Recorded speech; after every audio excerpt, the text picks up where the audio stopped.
It is a minor intensity bomb blast. The bottom of the seat has suffered damage. Unfortunately, this lady happened to be on that seat itself, so she, poor thing, has lost her life.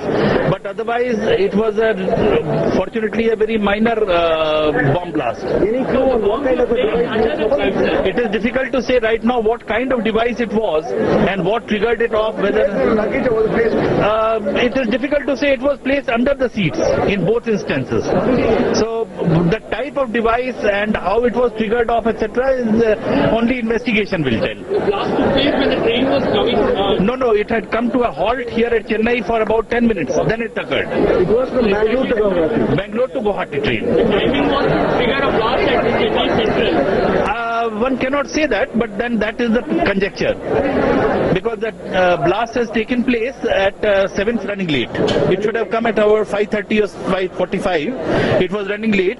When it reached here at 7:05, after that the blast took place. Any eyewitnesses? What are they saying? Any suspect? That, yes, no suspect activity, etc., is the police which are investigating. And I mean, after the proper investigation, they'll be able to tell us. The train had been Not on immediately. schedule, running as per schedule. You do not know. Well, 7:15 it should have crossed Guntur. Yeah, but then you do not know. It is all conjecture, because after all the incident has happened at Madras, so one doesn't know whether it was planted here itself or it was pre-planted. It is difficult to say at this stage. The police will investigate and only then we will let you know.